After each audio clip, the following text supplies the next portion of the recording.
Hello and welcome to the show. Nigeria is a significant producer and exporter of cashew nuts, ranking among the top global producers, particularly in Africa. So what does this mean for investors and other cashew farmers? Welcome to another episode of LCFE Market Plus. My name is Joy Osamujame.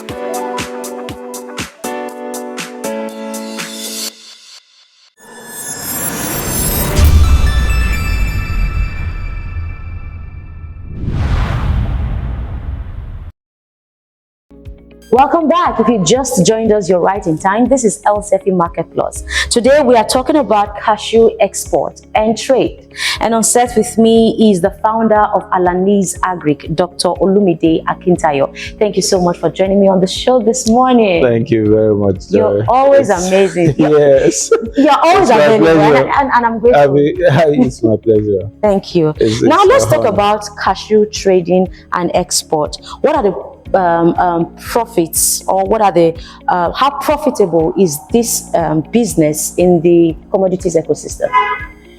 Thank you very much, Joy. Cashew is one of the nature's blessing to this country. Like you said in the introduction, cashew is one of our major exports. That's right.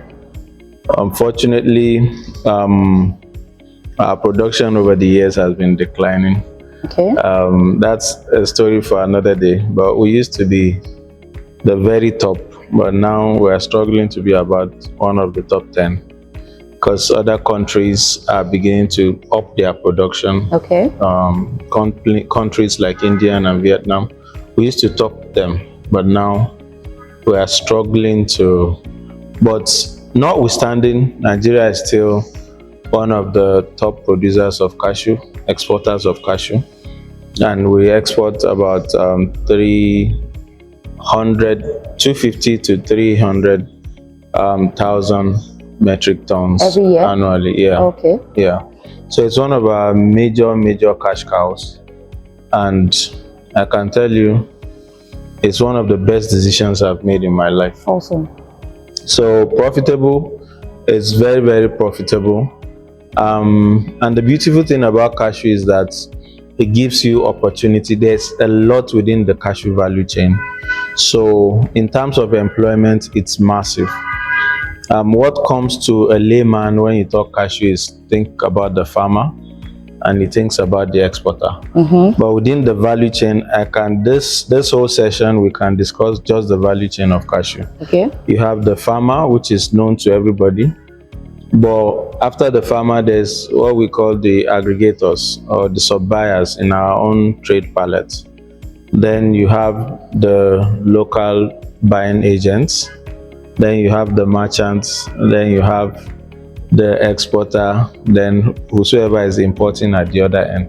But aside those, there are other value chain attached.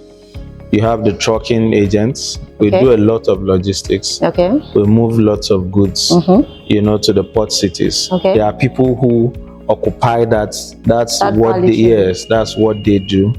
They provide those trucks. There are people who supply inputs. One of the things we use is jute bags.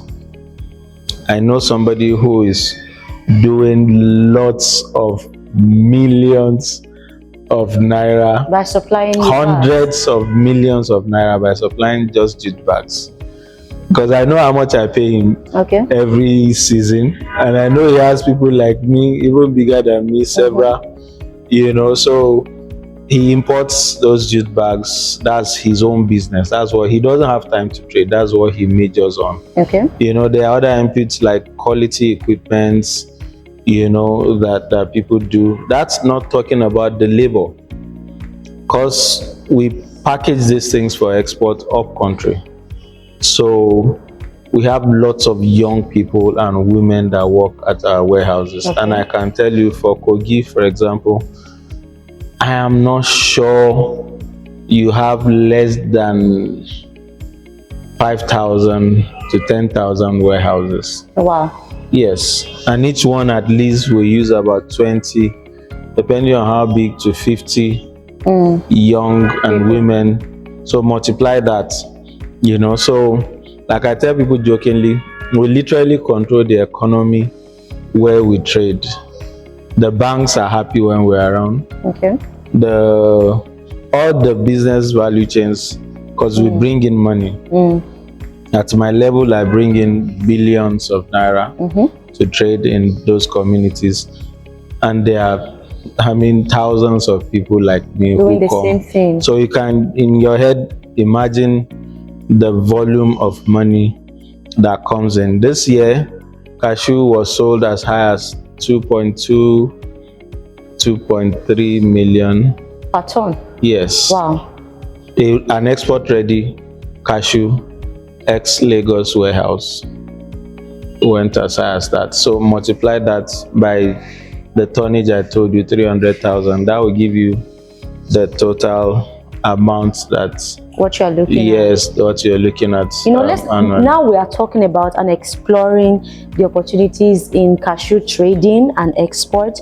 I don't want to believe that there are no challenges in this business. Right? So someone who wants to start exporting and trading cashew nuts in Nigeria, what are the challenges to foresee and how can they combat them? The first challenge you will have to battle is barrier to entry. Barrier to what? Entry. Barrier to entry. Yeah. Okay, I haven't heard that. Barrier to entry, I can say it's high because, like I told you, a ton, for example, is about 2 million. Now it has dropped actually. It's around, but during the season, now we are in off season. During the season, it went as high as what I told you, about 2.1 million, 2.2. So, if you want to, for example, be supplying ex-Lagos, multiply that, you probably need around 17 million to 70 million. So that barrier to that barrier to entry is one challenge that most people might struggle with, but that also has a way around it. Okay. The way around that is you don't need to start big, go local. So there are lots of value chain that I listed earlier.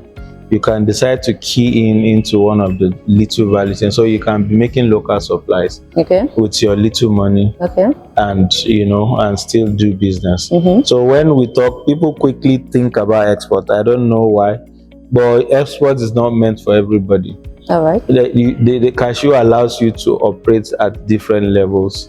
What ultimately matters to you is that you are making money. Like I jokingly tell people, you won't take money you make locally to your wife and say, "Madam, take," and you say, "Did you make this from export or from local trade?" Okay, she won't ask you. She won't ask you. What matters is that just spends. Yes, you understand. So ultimately, at that level, you want to start as low as possible. Okay, so that's challenge number one. Challenge number two is multiple taxation. Okay. Multiple taxation. I mean, if I'm going to move a trailer load of cashew from Kogi, for example, to Lagos, just on government, locally alone, on government revenues, I will spend about 500,000 on a trailer load, 30 tons trailer load. That doesn't include what the truck will spend in transit. I'll have to give my escorts another 200,000 naira to be settling forces and checkpoints on the road until that truck, like I'm carrying what is not lawful. You understand? So multiple taxations and checkpoints and all those, that's a challenge. But again, I want to look at the challenge and the fact that if people are doing it, we are finding a way around it ultimately. All right. Okay, but if government can work on those kind of areas, that will have probably helped to make it easy for us. More recently, labor. Labor, young people are no longer wanting to do hard work. Because I'm coming to the case of young people. Yes. Look, we're talking about cashew export and trade. Yeah. And we want to see, okay, how can people plug into this value chain of we'll agriculture? get to that. We'll get to that. But the labor I'm talking about is warehouse labors. Okay. Young people don't want to do hard work again, like they used to. Most of them are more attracted by Yahoo. So I'm telling you, real life. So this year was one of our major challenges. Having labor. You understand? Another problem will be port congestions and problem from the cargo is now in your warehouse in Lagos. Between the warehouse, that also falls back to the multiple taxation I spoke about. Port problems. So all across, there are challenges, but again, the fact that those challenges are there and people are still doing it, it means there's still an opportunity for people to go in. It just means that we can do better if those challenges were worked around. All right. So talking about opportunities for people to go in, what are the investment opportunities in cashew export and trade? Like I said in the beginning, that we used to be the largest producer of cashew, but now we are struggling to be one of the top 10. So the first area of opportunity is in the farming, cashew farming. Many years ago, 2016 precisely, I went to a land called Ogbomoso and I bought 50 acres. And I decided to start planting cashew. Why? Because I've been trading it for some years, so I saw the gap. Without farming. So I saw the gap that this farming is the future. The way this price. I mean, let me shock you. I joined cashew. The year I joined cashew, my first year that I joined cashew, I bought a ton of cashew for 20,000 naira, 25,000 naira per ton. Wow. It's the same thing I'm telling you now, that it's now about 2 million, per ton. So, but I saw it then that this thing, there's an opportunity. Let me farm this thing, So I went to do the farm. It was tough. One of the things that put some of my friends that I told off was I'll have to wait till like 7-8 years before I can get some good profits. But guess what? That year came. This year, that farm rewarded me in a very, very interesting way. And that's good. So, you understand? So it's worth the patience. And then the beautiful thing is that the reward will be increasing as you go. So you can expect to be cashing out for the next 20-30 years. If you can endure that 7 years of continuous inputs into it. But that is the biggest area of need now for cashew. The production side, we need more people to farm cashew. Because like I said, from 20,000 naira per ton to 2 million naira, that's huge. That's huge. You understand? So that's the number one area of opportunities. There are several. Another area is I'm not even talking about trading like I'm doing. Other sub areas like the input I said. Like I said, I know somebody who imports jute bags for cashew supplies, input supplies. Those are areas of opportunities. And another area I shared with you some days ago, market brokerage. I shared that with you some time ago. That's one area people don't even know exists. Every commodity market has brokers, and there are people who their own job is simply connecting the buyer to the seller and being paid their commission. Like an agent. Yes, but that's a whole massive industry. that is even untapped. So you are saying, no, I don't even have capital to plant cashew farm. I'm not having capital to trade. I'm not having capital to whatever. You can be within the brokerage sector where you are brokering trades and deals and getting your cut. Another area of opportunity is the transport that I told you. Transportation. Yeah, not just as a transport owner, even as a transport agent. I mean, I know somebody who, when I first joined cashew business, his best vehicle was an old 504. This person now is just an agent, is a trucking agent. When we need to load he arrange for those trucks, you understand? He's not, and he gets his cuts from it. Okay. Now, the last I checked, I think he has up to 10 trucks of his own. Wow. Yes, so I saw him literally grow from this to that. You know, he has lots of investment in real estate now, married several wives, and he's doing fine for his life. You understand? So I'm not even talking of owning the trucks now. That's, you are even a truck agent. Yeah. There's an opportunity within that space. Then we talk about owning the trucks, and then several. I've not spoken about trading. I've not spoken about even the exports. So you can add that to that and see that there's a whole lot within the agri. So talking about the trading, where can youth play? So depending on your capital, your capital decides where you're playing. Okay. So you can decide, like I've outlined the value chains, you can decide, oh, based on my capital, I can best fit into the farming sector. Oh no, I want to be in the aggregator section. That's where my capital can be. Okay, that's lesser capital. To be in the aggregator, it'll be lesser. You need lesser capital. You buy, you sell to warehouses up country, and you can go back quickly. They pay you, you go back and buy again, and you can do more turnover. Then you can move to the merchant section. Okay, those ones buy from up country, add export value, sell it to the port cities, either Port Harcourt or Lagos, and they can go back and do their turnover.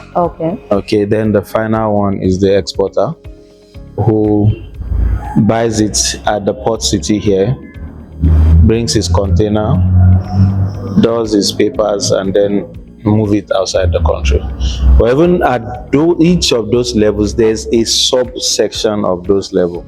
So there's a sub-aggregator section. So even if you are saying, no, I have too much, I don't have enough money to, there's a sub-aggregator. A sub-aggregator buys and gives to an aggregator. So even at the merchant level, there's a sub-merchant. So a sub-merchant buys and gives to a merchant. At the exporter level, there's a sub-exporter. So a whole lot of so you can buy the sub-exporter, feeds to an exporter. So there's a lot. So if you meet me one-on-one, for example, the first thing I'll ask you is what capital are you trying to play around with? So that will help me decide where you best fit in. Okay, so your capital decides, but within the trade, there's a lot of opportunities that you can explore. All right, it's been a great time talking with you about cashew export and trade. I'm pretty sure you've learned so much about cashew investments and trade in today's episode of the program. But before we leave, I want our guests in the house this morning to give us something. What's one word for our audience, please, before we go? Yeah, thank you very much, Joy. So someday I was meditating and I asked myself a question. If there was a time travel machine and I could travel back to a younger me, what honest advice will I have given myself? And this is honestly me, because it was something that came out of deep meditation. I would have actually told my younger self to plug in very early into cashew trading. Even as a student, I will have gone to mentor. Because funny enough, where I was schooling, I passed through cashew traders. Interestingly, in the universities, I didn't know that this would be my future. So if I could tell my younger self, I would have been going to mentor apprentice with them, and over time start trading pretty early, and from the profits I will have gotten a cashew farm and planted. I probably won't be at this level. I most likely would not have been in this level. I would have been far from where I am now. It would have given me an advantage. So I'm saying to every young person out there, this is me speaking to you now. You don't wait till you are older and you tell yourself that you know, if you are young, go to any cashew trader around you and apply to be an apprentice. Gradually start trading, and I can tell you the future you will thank you. That's my 2 cents for you. I hope it helps. Now, if he said he started long time ago, he wouldn't have been in this level. This level that you are, you still wouldn't have been in this level. Oh my God. All right, it's been a great time this morning. So till I come your way same time next week, do well to follow us on all our social media platforms and subscribe to our YouTube channel. Do have a great week. Bye for now.